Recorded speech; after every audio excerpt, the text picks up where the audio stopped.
එයා ඉන්ඩියා ගුවන් සේවයට අයත් බෝයින් 787-8 ඩ්‍රීම්ලයිනර් වර්ගයේ ගුවන් යානය ඊයේ දහවල් සිය ගමන ආරම්භ කළේ ඉන්දියාවේ අහමදාබාද් සිට ලන්ඩනයේ ගැට්වික් ගුවන්තොටුපළ දක්වායි.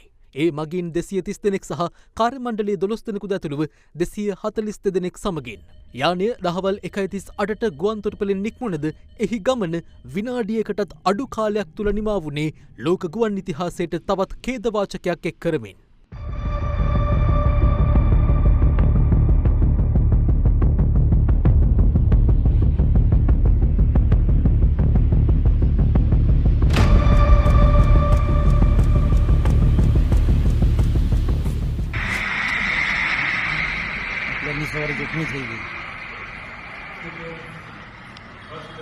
යානය ගුවන්තොටුපළ අසල පිහිටි බීජේ වෛද්‍ය විද්‍යාලයේ නිවාසිකාගාර ගොඩනැගිල්ලකට කඩා වැටි පිපිරීමට ලක් වුණේ මෙලෙසින්.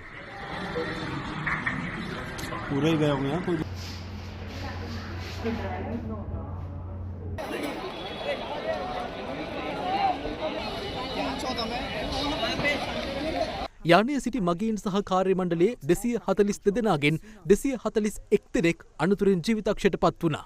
එමෙන්ම වෛද්‍ය විද්‍යාලයේ නේවාසිකාගාරයේ දිවා ආහාරය ගනිමින් සිටි සිසුන් 24 දෙනෙකුද ජීවිතක්ෂයට පත් වුණේ අවාසනාවන්ත ලෙසින්. තුවාල ලැබූ තවත් සිසුන් මේ වන විටත් රෝහල්ගතව ප්‍රතිකාර ලබනවා. අපි ආහාර ගනිමින් සිටි එක පාරට අපි ඒක ජනේලෙන් දැක්කා. ඒත් එක්කම ගොඩනැගිල්ල දෙදරන්න පටන් ගත්තා. මම හිතුවා ඒක භූකම්පනයක් කියලා. පස්සේ තේරුණා ඒක ගුවන් අනතුරක් බව. තවත් ශිෂ්‍යයන් ඒ ඇතුළේ සිටියද? ඔව් අපි 50ක් 60ක් විතර පළමු මහලේ හිටියා. මොනවද ඔබ ඊයේ දැක්කේ? මොකක්ද ඒ තත්ත්වය? කී දෙනෙක්ට එතනින් පැන ගන්න හැකි වුණාද?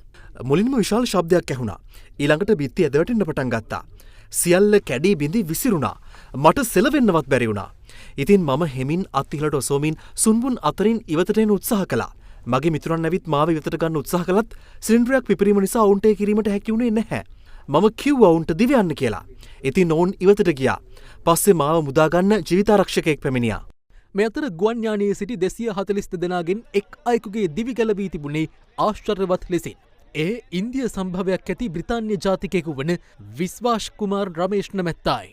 මෙතරම් දරුණු ගුවන් අනතුරකට ලක්ව සුළු තුවාල ලබා ඔහු මෙලෙස ඇවිදගෙන ගිය දසුන දුටුවන් විස්මයට පත් කළා. රමේෂ්ගේ දිවි ගලවා ගැනීමට සමත් වුවද එම ගුවන් යානයේම සිටි ඔහුගේ සොයුරා අනතුරින් ජීවිතක්ෂයට පත්ව තිබෙනවා. මේ රමේෂ් සහ සොහයුරා එක්සත් රාජධානියට පැමිණීම අපේක්ෂාවෙන් සිටි ඔවුන්ගේ ඥාති සොයුරෙක් එහි සිට පළ කළ අදහස්. Even though we survived, yeah, it's a miracle. Like, we're still worried about our other brother, my other brother. When he was on the runway, my dad called him and Vishwa said, "Oh, we're going to take off soon." And then literally like 2 minutes later, he video called my dad. As he crashed, he said, "Oh, our plane's crashed. I don't know where my brother is. I don't see any other passengers. I don't know how I'm alive, how I exited the plane." Ramesh මෙම ගුවන් යානයේ අසුන්ගෙන තිබුණේ 11A දරන අසුනේ. ඉන්දිය මාධ්‍ය පවසන ආකාරයට මෙම ගුවන් යානයේ ආසන සැකස්ම අනුව රමේෂ්ගේ ආසනය පිහිටා තිබුණේ ව්‍යාපාරික පන්තියේ ආසනවලට පිටුපසින්.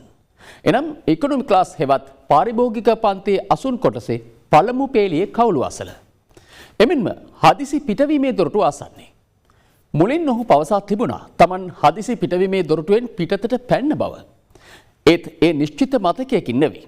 ඒ වගේම ගුවන් යානයේ ගැටීමේදී හදිසි දොරටුව ගැලවී මොහු ඉවතට විසිවී ජීවිතය බේරුණාද යන්න විදේශ මාධ්‍යවල පළ වූ අදහසක්.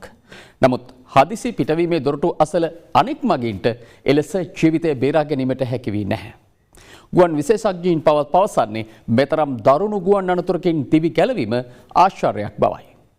ඒ අනුව ගුවන් අනතුරු වලින් දිවි බේරාගත් එකම එක පුද්ගලයා වීමේ ඊටාම විරල නම් ලයිස්තුවට රමේෂ් එක් වනවා.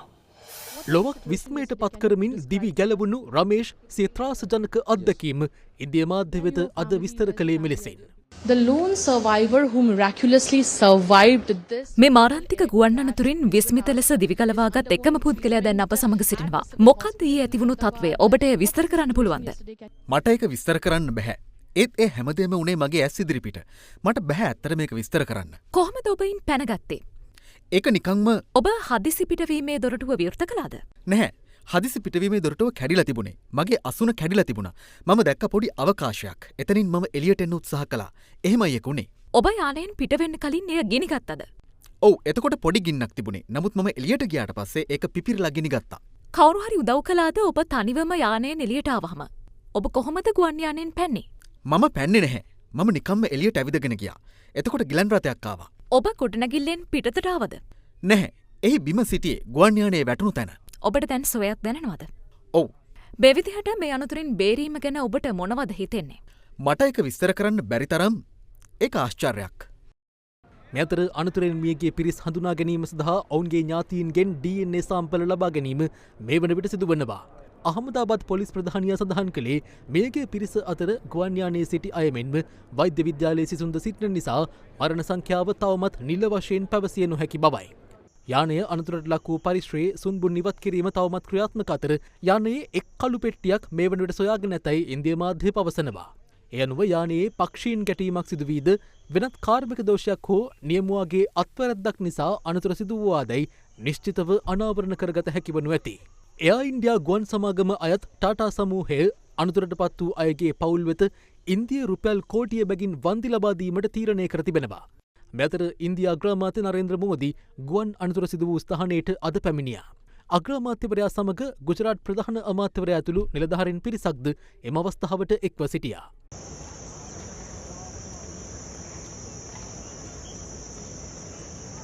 පසුව අහමදාබාද් රෝහල වෙත ගිය අගමැති මෝදි තුවාල ලබා ප්‍රතිකාර ලබමින් සිටින වෛද්‍ය සිසුන් මුණ ගැසී ඇතැයි වාර්තා වනවා.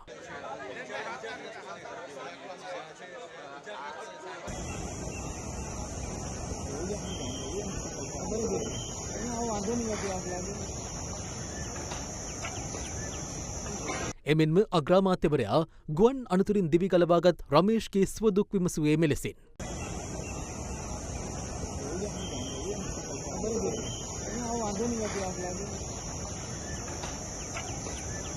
මෙතර මෙම දරුණු ගුවන් ඛේදවාචකයට ඈන්දෙන සංවේදී තොරතුරු රැසක් මෙවන විට සමාජ මාධ්‍යවල සංසරණය වනවා. මේ එක් නිමේෂයකින් සියලු සිහින දැවී අලුවී ගිය සොඳුරු කැදැල්ලක්. වෛද්‍ය කෝමී ව්‍යාස් සිය සැමියා සමග මේ පෙනී සිටින්නේ සිය අවසන් ඡායාරූපයට බව ඔවුන් සහ පසක සිට සිනහවෙන මේ දරුවන්ද දැන සිටියේ නැහැ. එංගලන්තයේ වෛද්‍යවරයෙකු ලෙස සේවය කරන සිය සැමියා සමග වෛද්‍ය ව්‍යාස් සහ දරු දෙදෙනා මේ පිටත් වන්නේ එක්සත් රාජධානිය තුළ සිය නව ජීවිතය ආරම්භ කිරීම සඳහායි. ඔවුන් වරක් ශ්‍රී ලංකාවටද සංචාරයක් සඳහා පැමිණ තිබූ අතර ඓතිහාසික ශ්‍රී දළදා මාලිගා පරිශ්‍රයේදී ලබාගත් මෙම සේයාරුව මේ වන විට ලෝකයේම අවධානය දිනාගෙන තිබෙනවා. පොඩි අය දෙන්න පිරිමි ළමයි දෙන දෙන්න නියුන්නු. ඒ දෙන්න මා එක්කම තමයි හැම වෙලේම හිටියේ හැමතිස්සෙම. හරි හොඳ මිනිස්සු ගතිගුණ මාර හොඳයි. ඇවිල්ලා ඊට පස්සේ එයාපෝට් එකෙන් යනකොටත් මගේ වාහනේ ඉඹලා මගේ අත් දෙකත් ඉඹලා මාව බදාගෙන අඬලා මේ අවුරුද්ද ඒගොල්ලන්ගේ ඇත්තටම ප්ලෑන් එකක් තිබ්බ දෙසැම්බර් මාසේ ආපහු වෙන්න ෆැමිලි එකත් එක්ක. මොකද එමෙන්ම දෛවය ජීවිතයට ලබා දෙන ඇතැම් අවස්ථා කෙතරම් වාසනාවන්තදයි හැඟෙන සිදුවීමක්ද මෙහිදී වාර්තා වුණා. ඒ ගුවන්තොටුපළට පැමිණීමට මිනිත්තු 10ක් ප්‍රමාද වී ගුවන් යානය මගහැරුණු නිසා දිවි සුරකුණු කාන්තාවගේ කතාවයි. සිය සැමියා සහ දරුවා සමග එංගලන්තයේ ජීවත් වන ඇය නමින් භූමි චෞහාන්. දෙවසරකට පසු නිවාඩුවකට ඉන්දියාවට පැමිණ මව්පියන් බැහැදුටු ඇය යළි එංගලන්තේ බලා පිටත්වීමට ඊයේ ගුවන්තොටුපළට ගොස් තිබෙනවා. නමුත් අහමදාබාද්හි පැවති දැඩි රථවාහන තදබදය නිසා ඇය ගුවන්තොටුපළට පැමිණෙන්නේ විනාඩි 10ක් ප්‍රමාදවයි. ගුවන් යානයට ගොඩවීමේ අවස්ථාව අහිමි වුණු ඇය යළි ගුවන්තොටුපළෙන් පිටතට යන්නට සූදානම් වෙද්දී මෙම අනතුර ගැන අසන්නට ලැබී තිබෙනවා. myself Bhumi Chauhan. මම භූමි චෞහාන්. මම ගුවන්තොටුපළට එනකොට 1:30 විතර වෙලා. ගුවන් ගමනට එකතු වෙන පමා වැඩි. අනතුර ගැන දැනගත්තම මගේ මුළු ඇඟම හිරි වැටුණා වගේ. I was feeling totally numb. 36 හැවිරිදි අර්ජුන් මන්බහයි මීට දින කිහිපයකට පෙර ලන්ඩන් සිට ගුජරාට්හි වාඩියා නම් සිය උපන්ගම් ප්‍රදේශයට පැමිණ තිබුණේ. ඊට සතියකට පමණ පෙර ලන්ඩන්හිදී මිය ගිය සිය බිරිඳගේ අවසන් කැමැත්ත ලෙස ඇයගේ මිනි අලු නර්මදා නදියේ පා කර හැරීම සඳහායි.